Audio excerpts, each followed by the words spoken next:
Les titis du Paris Saint-Germain sont bourrés de talent, c'est une certitude et ça fait des années que ça dure. Et pourtant, Paris a beaucoup de mal à favoriser l'émergence et le développement de ses propres talents dans son équipe. Et après les cas Coman, Nkunku, Moussa Diaby, Rabiot, Maignan, etc., on espère que cette nouvelle génération, symbolisée par Garbi, Bichabou, Warren Zaïre-Emery, Kari, Ousni et pourquoi pas Pembele ou encore Ethan Mbappé, on espère les voir très rapidement grappiller un maximum de minutes. Et on va se poser la question dans cette vidéo, peuvent-ils s'imposer à la place de quel joueur? Et puis je vais m'attarder un petit peu plus en profondeur sur le joueur qui pour moi symbolise ce nouvel élan.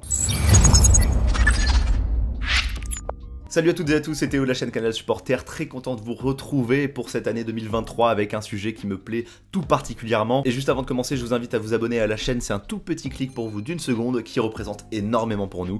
On a dépassé la barre des 30 000 abonnés et je vous remercie énormément. Vous le savez, l'année dernière, alors que la saison était un peu compliquée, où on ne parlait que d'Mbappé, le vent frais déjà, c'était symbolisé par Michu et surtout Xavi Simons qui étaient plein de promesses, on voulait les voir jouer davantage. Pochettino avait promis du temps de jeu pour eux en fin de saison et vous connaissez la chanson. Les choses ne se sont pas passées comme on l'espérait. Pochettino ne s'est jamais vraiment inscrit dans le projet sur le long terme du Paris Saint-Germain, contrairement à Christophe Galtier. Et donc avec cette situation un peu plus saine, plus cohérente, on peut avoir bon espoir que les erreurs du passé ne se reproduisent plus. Et pour preuve, on le voit, tous les cracks sur lesquels on s'appuie principalement dans cette nouvelle génération, ils ont tous signé un contrat sur le long terme avec le Paris Saint-Germain. Et il y a donc aujourd'hui beaucoup d'éléments qui vont en la faveur de l'épanouissement de ces jeunes, du soutien déjà de la part de leur propre coach qui s'est exprimé à plusieurs reprises. Galtier leur fait confiance, il leur donne petit à petit du temps de jeu. Et puis c'est des joueurs qui en veulent, qui ont un supplément d'âme déjà pour ce maillot, pour cette ville, pour ce club, et qui vont en faire parfois 2, 3 fois plus que des joueurs qui sont installés dans un fauteuil,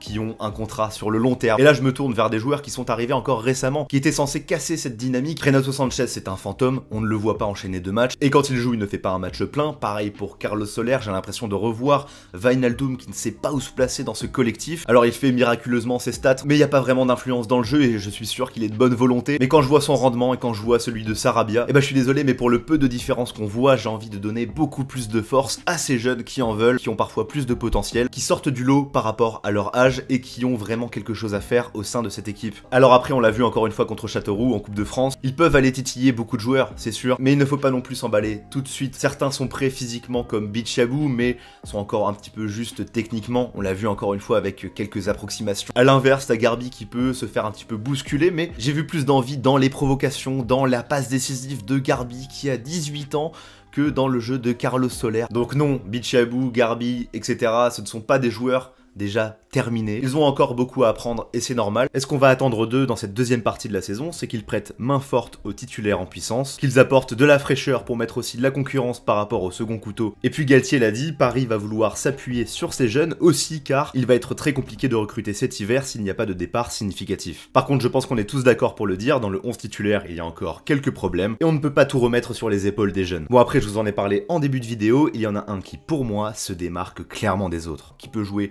en 6, en 8, qui a une conduite de balle qui est déjà impressionnante d'assurance. Je veux bien sûr parler de Warren Zaïre-Emery. Ce garçon est un crack absolu, rendez-vous compte, il a 16 ans, je n'arrive pas à le croire quand je le vois jouer, et on le voyait déjà en Youth League où on se disait mais qu'est-ce qu'il fait avec ces jeunes? Donnons-lui sa chance avec les pros. Il a intégré petit à petit le groupe avec l'arrivée de Galtier, et puis t'as des signes un petit peu significatifs, ça peut paraître pas grand chose, mais quand on présente le maillot extérieur du Paris Saint-Germain, il fait partie des têtes d'affiche sur les photos, avec Kipembe, avec Mbappé, avec Messi, etc. Et c'est exactement ça que je veux voir, je veux que Zaïre-Emery soit le symbole de la nouvelle réussite de ce centre de formation. Y a pas à dire, Zaïre-Emery est le meilleur titi parisien depuis très longtemps. En conclusion, vous l'aurez compris, tous ces jeunes donnent beaucoup d'espoir, mais il est évidemment trop tôt pour prétendre à une place de titulaire. Il faudra dans un premier temps pousser, montrer de belles choses, et comme je l'ai dit, Zaïre-Emery doit être le joueur qui doit le plus se rapprocher des titulaires selon moi. Il a 16 ans donc il a le temps, mais quand je regarde notre trio au milieu, il n'y a que Verratti qui est vraiment indiscutable. Donc on va voir comment ça se passe, mais pour moi toutes les conditions sont réunies.